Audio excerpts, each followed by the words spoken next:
भाजपा अध्यक्ष जेपी नड्डा ने गुरुवार को हरियाणा चुनाव के लिए पार्टी का संकल्प पत्र जारी किया है। संकल्प पत्र में अग्निवीर को सरकारी नौकरी की गारंटी दी गई है। महिलाओं को हर महीने 2100 रुपये देने का वादा किया है। ये राशि कांग्रेस के कल जारी घोषणा पत्र से 100 रुपये ज्यादा है। इसमें 500 रुपये में गैस सिलेंडर देने जैसी 20 बातें हैं। रोहतक में संकल्प पत्र जारी करते हुए नड्डा ने कहा कि अस्पतालों में डायलिसिस फ्री होगा और चिरायु आयुष्मान योजना में 10 लाख तक इलाज मुफ्त हो सकेगा। इस प्रोग्राम में केंद्रीय मंत्री मनोहर लाल खट्टर, प्रदेश प्रभारी सतीश पूनिया, हरियाणा चुनाव प्रभारी धर्मेंद्र प्रधान के अलावा बड़े नेता मौजूद थे। बीजेपी के राष्ट्रीय अध्यक्ष जेपी नड्डा ने कहा कि मुझे ये सौभाग्य मिला है, हरियाणा की पवित्र भूमि से विधानसभा चुनाव के लिए संकल्प पत्र जारी करने का मौका मिला है और पत्रकारों के साथ वार्ता करने का भी मौका मिला है। मैं अपनी ओर से सबसे पहले तो पत्रकार बंधुओं को बहुत बहुत शुभकामनाएं भी देता हूं और उनका भी अभिनंदन और स्वागत करता हूं। हमें मैनिफेस्टो के बारे में अगर समझना हो तो मैं हमेशा एक बात कहता हूं, जिसका जिक्र ओम प्रकाश धनखड़ जी ने भी किया, जिसका जिक्र हमारे अध्यक्ष जी ने भी किया और जिसका जिक्र हमारे मुख्यमंत्री जी ने भी किया, कि हम मैनिफेस्टो को कैसे देखते हैं। साधारणतः कांग्रेस ने जो रिवायत चलाई उसने मैनिफेस्टो या संकल्प पत्र को लोगों की नजरों में एक डाइल्यूटेड डॉक्यूमेंट बना दिया। उस डॉक्यूमेंट का रेलेवेंस कांग्रेस ने और कांग्रेस की संस्कृति ने लंबे समय में उसकी इस रेलेवेंस को समाप्त कर दिया। उनके लिए यह डॉक्यूमेंट महज एक औपचारिकता है। उनके लिए यह डॉक्यूमेंट महज एक रिवायत को पूरा करना है और उनके लिए यह डॉक्यूमेंट लोगों के साथ छलावा करना है। अब मैं अगर इसकी चर्चा करूं तो मैं सबसे पहले तो यह बताना चाहूंगा कि आप हरियाणा की ऐप को ही याद कर लीजिए। 10 साल पहले हरियाणा की छवि क्या थी? 10 साल पहले हरियाणा की छवि पर्ची और खर्ची पर नौकरी लगने वाली संस्कृति। मैं ठीक बोल रहा हूं कि गलत बोल रहा हूं?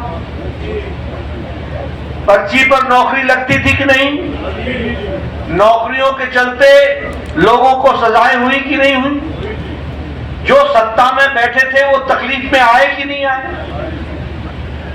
उसी तरीके से अगर आप देखिए तो हरियाणा जमीनों के घोटाले के लिए जाना जाता था।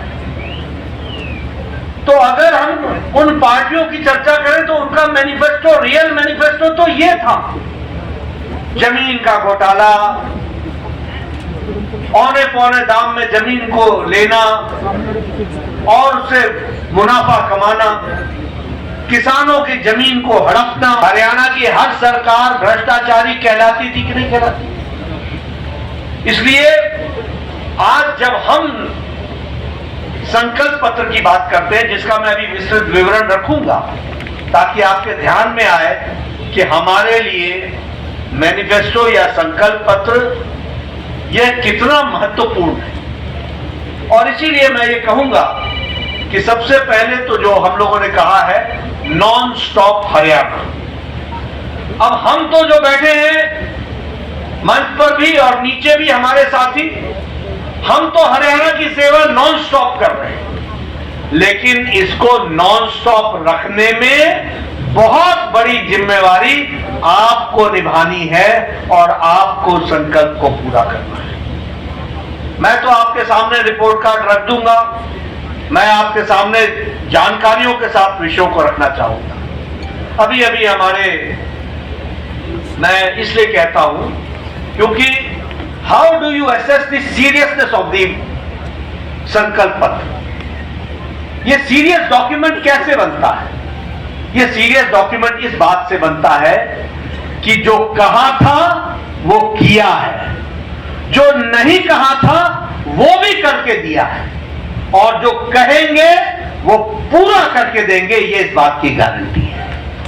और इसीलिए मैं इस रिपोर्ट कार्ड की बात करता हूं और आपको साफ निकलेगा कि हरियाणा बदला है और फर्क साफ है, क्लैरिटी के साथ है।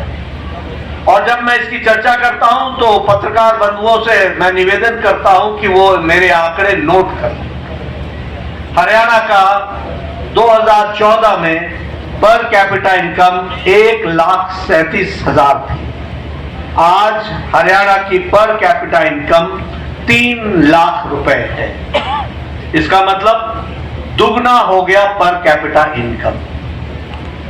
अगर मैं बात करूं एक्सपोर्ट की तो हरियाणा का एक्सपोर्ट 68,000 करोड़ रुपए था। क्रॉप के कंपनसेशन में 12,500 करोड़ रुपए दिए, 10 टाइम क्रॉप का कंपनसेशन पे इजाफा हुआ।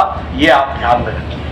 इसलिए किसानों के हित चिंतक जो बनते हैं आंकड़ों में कहां दिखते हैं ये भी आपको समझ लेना चाहिए।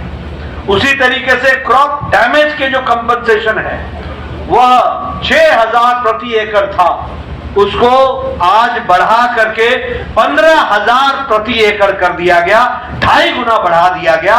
ये हमारे क्रॉप का कंपनसेशन दिया जा रहा है। इसलिए किसानों के हित चिंतक कौन रहा है इसका विश्लेषण हमारे पत्रकार बंधु जरूर करें। ओल्ड एज पेंशन तिगुनी कर दी गई, 1,000 होती थी आज 3,000 है। उसी तरीके से एमएसपी जो सिर्फ 8 क्रॉप्स पर मिलती थी, 8 क्रॉप्स, ये किसान के हित चिंतक, ये किसान के हितैषी बरसों से आज से ज्यादा फसलों पर एमएसपी नहीं देते थे, आजकल एमएसपी की गारंटी मांगने फिर रहे हैं। इनको मैं बताना चाहता हूं कि ये हमारी सरकार थी जिसने आज 24 फसलों पर 24 क्रॉप्स पर उसके लिए एमएसपी देना निश्चित किया है और उसको आगे बढ़ाया है। ये बात भी हमको ध्यान में रखना चाहिए। इसलिए जो कहा था वो, जो नहीं कहा था वो भी करके दिया है। मैं यहां आपके सामने बताना चाहता हूं जिसके बारे में इन्होंने हमारे सैनी साहब ने आपको बता दिया कि हमने 100% अपना 2014 का और 2019 का मैनिफेस्टो लागू करने के बाद हम आपके सामने हाजिर हुए। ये रिपोर्ट कार्ड की संस्कृति ये किसने सिखाई? मैं पत्रकार बंधुओं से पूछना चाहता हूं। 10 साल पहले आपने देखा था किसी नेता को रिपोर्ट कार्ड रखते हुए? 10 साल पहले किसी को देखा था आपने कोई आंकड़े रखते हुए? लेकिन आज हम आपके सामने रिपोर्ट कार्ड रख रहे हैं। और इसीलिए मैं आपको बताना चाहता हूं कि आज हर खेत को पानी स्कीम के तहत हमने हर एक एग्रीकल्चरल लैंड को आज सिंचित कर दिया है, 100% इरिगेटेड कर दिया है। ये बदलता हरियाणा है जिसको हमको समझना है। ये किसान की तस्वीर और तकदीर बदलने का काम किया है। इंटरेस्ट फ्री एग्रीकल्चरल लोन जो है वो 3 लाख फार्मर्स को दिया जाएगा, उसकी भी व्यवस्था की गई है। उसी तरीके से ये जब मंडी में जाते हैं तो उनको 10 रुपए की थाली भोजन की मिल सके, इसकी भी व्यवस्था की गई है। अगर मैं इंफ्रास्ट्रक्चर की बात करूं तो Delhi Sonipat Panipat regional rapid transport system इसको शुरू कर दिया गया है। और उसी तरीके से भारत का पहला एलिवेटेड रेलवे लाइन वह आपके शहर रोहतक में बनी है, इसको भी हमको ध्यान में रखना चाहिए। उसी तरीके से हिसार को एयरपोर्ट जो थी उसको 1.8 लाख तक बढ़ा दिया गया ताकि ज्यादा से ज्यादा हमारी बहनें उसमें कवर हो सके, उस बात को किया गया है। प्रधानमंत्री मोदी जी ने हरियाणा प्रदेश के लिए टैक्स डिवोल्यूशन में 4 गुना बढ़ा दिया और 76,000 करोड़ रुपए आपको टैक्स डिवोल्यूशन में हरियाणा को दिए गए। उसी तरीके से ग्रांट्स इन एड में 3.5 गुना बढ़ा दिया गया, आपको 70,000 करोड़ रुपए उसमें भी दिए गए। स्मार्ट सिटी में फरीदाबाद को और करनाल को 15,000 करोड़ रुपए दिए गए, इसकी भी व्यवस्था की गई है। और जल जीवन मिशन में आपके लिए हर घर को नल दिया जाए, इसकी सुव्यवस्था हरियाणा की सरकार ने किया, जो कहा था वो करके दिया है। आज मुझे खुशी है ये बताते हुए, इंफ्रास्ट्रक्चर की बात कर रहा हूं। मैं पौने 10 बजे अपने घर से निकला और 11:30 बजे मैं रोहतक पहुंच गया हूं। कभी 10 साल पहले कल्पना की थी क्या कभी कल्पना की थी 4 घंटे लगते थे। ये फर्क साफ है जिसको हमको समझना चाहिए। आज आईआईटी दिल्ली का फाउंडेशन स्टोन रखा गया है। आपके यहां कैंसर का सेंटर, एम्स का एक्सटेंडेड बिल्ड प्रोग्राम वो झज्जर में किया गया है।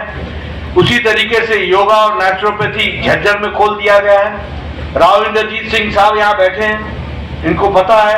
All India institute of medical sciences आज वो रेवाड़ी में उसका काम शुरू कर दिया गया है। उसी तरीके से मेट्रो का गुड़गांव में 5,450 करोड़ रुपए की लागत से उसका भी स्टोन रख दिया गया है, उसको भी काम को शुरू किया गया है। डेडिकेटेड फ्रेट कॉरिडोर रेवाड़ी से लेकर मदर तक इसका भी बनाने का काम चला है। तो इस तरीके से ऑप्टिकल फाइबर में 6,000 गांवों को जोड़ लिया गया।